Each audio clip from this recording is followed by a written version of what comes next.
సర్వాధికారి అయిన మా ప్రియ పరలోకపు తండ్రి, మీ అపారమైన కృపను బట్టి మిమ్మల్ని స్తుతిస్తూ ఉన్నాను.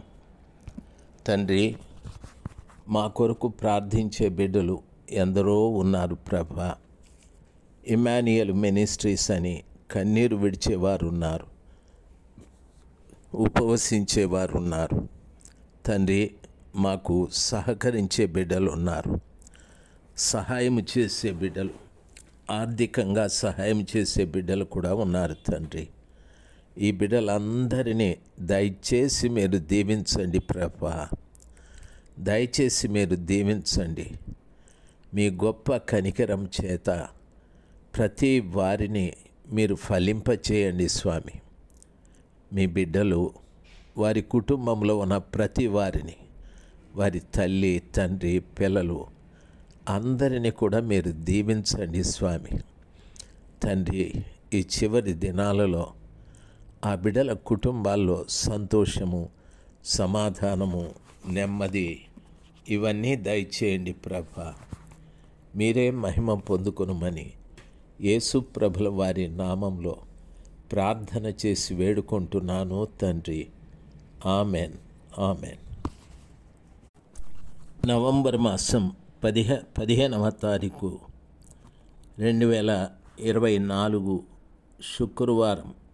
మొదటి దినవృత్తాంతాల గ్రంథము 4వ అధ్యాయము 10వ వచనం ప్రార్థన గురించి.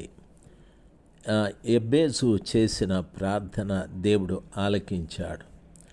ప్రార్థన గురించే మీతో మాట్లాడుతూ ఉన్నాను. ప్రార్థన అనేది దేవునితో మాట్లాడే ఒక ప్రత్యేకమైన కార్యం.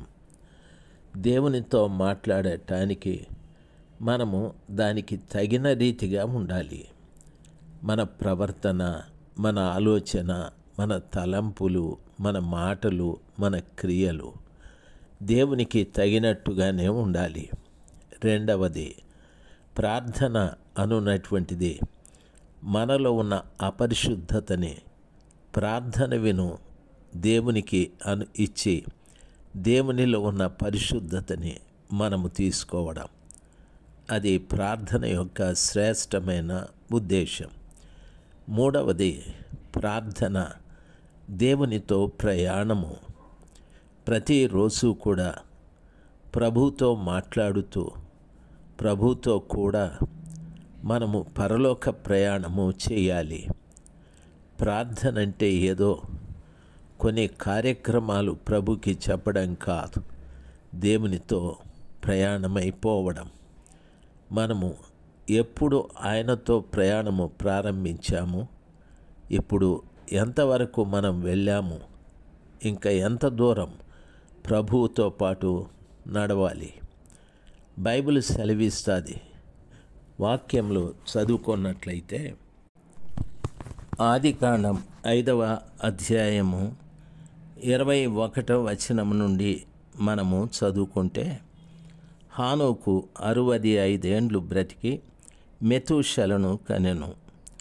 హానోకు మెతూషెలను కనిన తరువాత 300 ఏండ్లు దేవునితో నడుచుచు కుమారులను కుమార్తెలను కన్నాడు.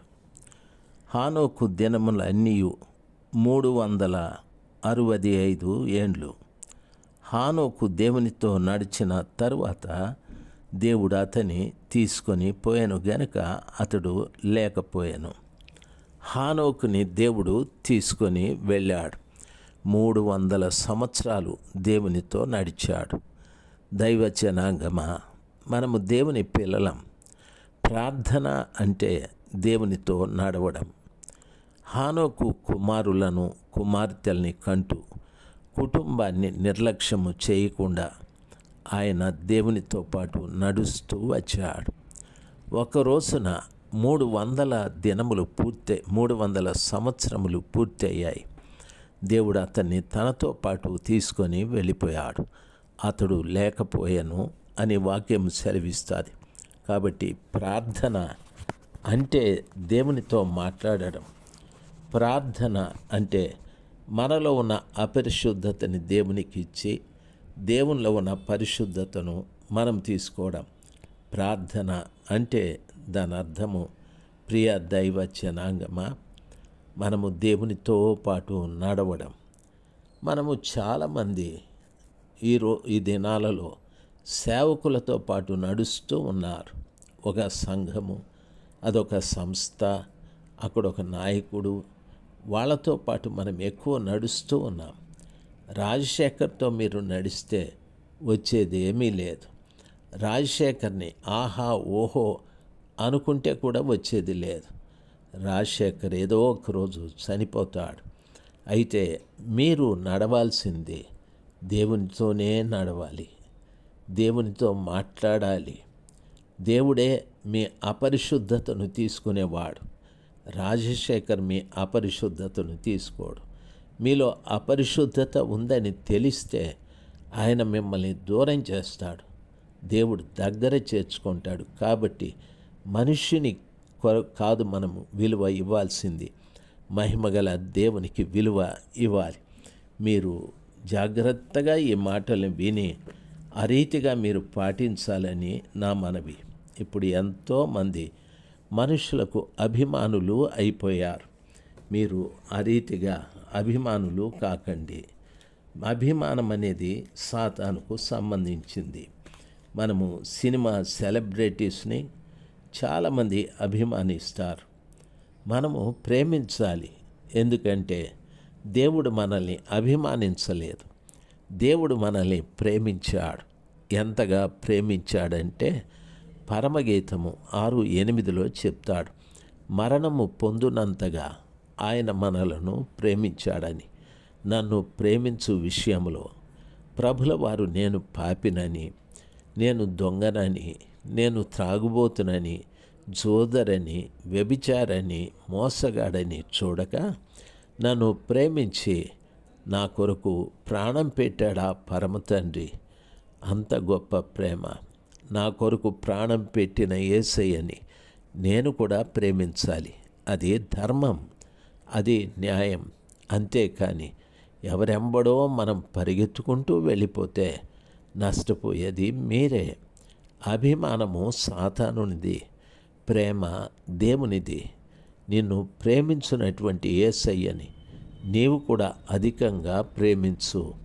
ప్రార్థనకున్న గొప్ప విశేషం ఇది. రెండవది, బైబిల్లో చదువుకున్నట్లయితే ఇస్సాకు కూడా ప్రార్థన చేశాడు. చూడండి, బైబిల్లో ఆదికాండం 26వ అధ్యాయం 25వ వచనంలో ఇస్సాకు అతడొక బలిపీఠమును కట్టించి యెహోవా నామమున ప్రార్థన చేసి అక్కడ తన గుడారము వేసి, అప్పుడు ఇస్సాకు దాసులు అక్కడ బావి త్రవ్విరి అని వాక్యము సెలవిస్తుంది. ప్రియులారా, ఇస్సాకు ప్రార్థనలో ఒక విశేషత ఉంది. ఇతడు కూడా అబీమెలెకు ఇతన్ని కూడా ఇబ్బంది పెట్టారు. ఆయన అంటున్నాడు, అబీమెలెకు, నీవు నాకంటే బలమైన వారు, మా ప్రదేశాన్ని వదిలిపెట్టి వెళ్ళిపోమని చెప్పారు. అప్పుడు ఈ ఫిలిస్తీయులు అబ్రహాము తవ్వించిన బావులన్నీ కూడా పూడ్చివేశారు. అయితే ఇస్సాకు ఆ బావులను తవ్వించినప్పుడు జలలు గల నీళ్లు దొరికాయి. గెరారు కాపరులు ఇస్సాకు కాపరులతో జగడమాడి నీరు మాదే అని వారు పోట్లాడారు. అందుకని అతడు ఆ బావికి ఎషేకు అని పేరు పెట్టాడు. ఎషేకు అంటే పోట్లాడుట, జగడమాడుట అని అర్థం. దయచేసి వినాలి, ఈ రోజున సంఘము అనేటటువంటిది జగడాల మధ్యన ఉంది. కాబట్టి సంఘమను బావిలో జలలు గల నీళ్లు ఉబకడం లేదు. జలలు గల నీళ్లు అంటే ఊట ఉన్న నీళ్లు అనగా వాక్యము, పరిశుద్ధాత్మ సంఘాలలో ఆగిపోయాయి. కారణం ఏమిటంటే జగడాలు. ప్రియులరా, గమనించాలి. నేను ఒక ప్రాంతానికి వెళ్ళేవాడిని. ఆ ప్రాంతం పేరు మీకు అవసరం లేదు. అక్కడ ఒక సేవకుడు, వాళ్ళ తండ్రి గారు మాదిగ, వారి తల్లిగారు ముస్లిం. వారికి వివాహం చేసుకున్నారు. చాలా మంచి పరిచర్య చేశారు. వారిద్దరి మధ్యన కుల భేదాలు ఎప్పుడూ రాలేదు. సంఘంలో చాలామంది చేర్చబడుతూ వచ్చారు. తండ్రి చనిపోయాడు. కుమారుడు ఆ సంఘాన్ని నడిపించడం ప్రారంభించాడు. అయితే ఆ కుమారుడు కొంతకాలమైన తరువాత 2 గుంపులుగా సంఘాన్ని చీల్చేశాడు. మాలని, మాదిగాని అందరూ కొట్టుకున్నారు, వేరైపోయారు. ఎంత అసహ్యము! ఆ బావిలో జలలు గల నీళ్లు ఏ రీతిగా ఊబుకుతాయి? జగడములున్నాయి అక్కడ.